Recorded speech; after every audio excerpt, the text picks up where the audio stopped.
My name is Joni, and I was diagnosed with the early stages of breast cancer in 2012.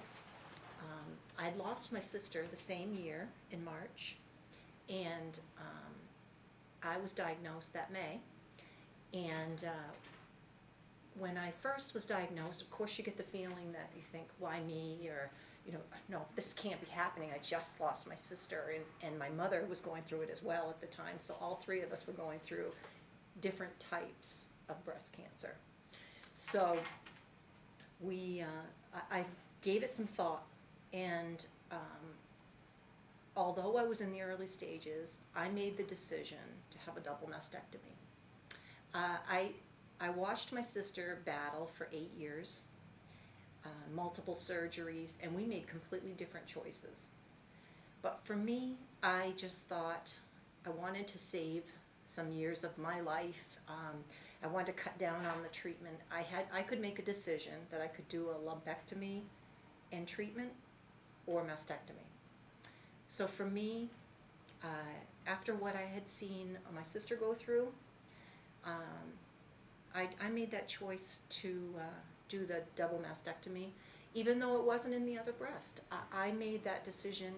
I didn't want to worry about it down the road. I wanted to keep living, and I didn't want to. I watched my sister each checkup, every stress, and wait for the results to come back, and I just didn't want to put myself through that. I just wanted to keep on. For me, everyone has different choices, but for me, that's what I chose to do. Very nice. What was your diagnosis exactly? One more time. I was in the early stages. I was just on stage 0 of in situ, and so even though it was the early stages for me, that was the way I chose to go. Early on, I had a lot of experience with breast cancer. My mom made the decision with her breast cancer to have a lumpectomy with chemo and radiation. My sister, previous to mine, she had a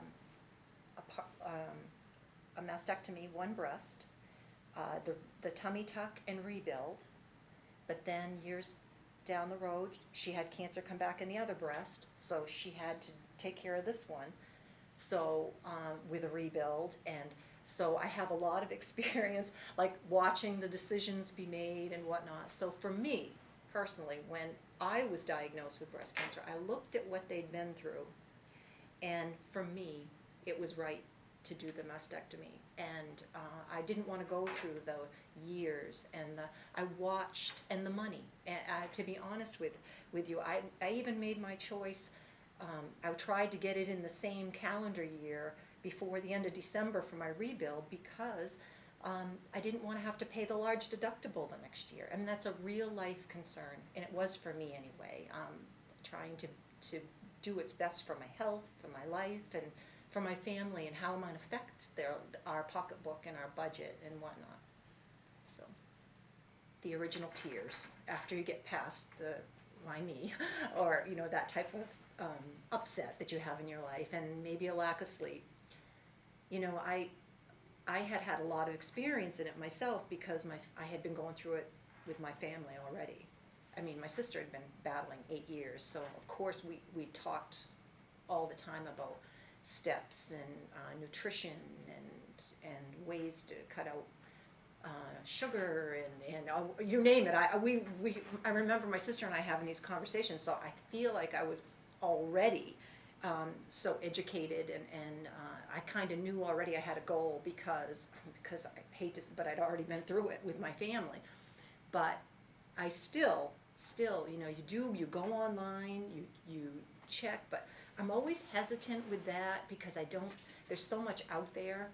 So I just felt like, for me, I had to draw to my faith, regain peace and focus about what I wanted in my life. And because I really felt like being stressed out and not taking good care of yourself, that's not good for me, for anyone. I just felt like, okay, Joe, be well, keep your peace, get you've got a mission, and it's to be well. And how am I going to get there? And being like lack of sleep, not eating right, and all that. I thought, okay, start eating. I do anyway. But my focus then was to say, okay, do light exercise. To get rid of stress. I thought, I was trying to think of natural, healthy ways to, and maybe a little glass of wine. A little glass of red wine at night too kind of helps if you have trouble sleeping. It's true. For me it was, but that's how I got through it anyway. Yes, you're going to go online and read, but I'm awful careful about that. I think the basics of good sleep, healthy eating, keeping your peace, and however you choose to do it, whether it be a light exercise or yoga, that for me is the right way to go. I would recommend to any woman to know your body, and if you start to feel changes or see changes, don't wait. Catch it in the early stages if you can. Have your mammograms. Go for your rechecks. If something doesn't feel right, you know it. And to speak up for yourself and to ask questions. I think that's the smart thing to do. I did not attend any support groups up until now. Actually, I'm a private person. I'm outgoing, but when it came to my health and that type of thing, I'm quite private, and I didn't want to at the time. But now that I've come through it, I feel like, I have something to offer. I feel like I have a lot of information, and if there's someone I could help through the Open Arms support group or for any type of support group, I would probably do that now. Because I feel like I've grown, and I feel like I have a wealth of information that I have learned through it all. I think that this is a valuable tool that will help women with their decisions, that they could maybe hear some stories about women that are like them, that made different decisions, the same decision, and they can make a more educated decision. They can make the choices for their well-being, that fit for their life.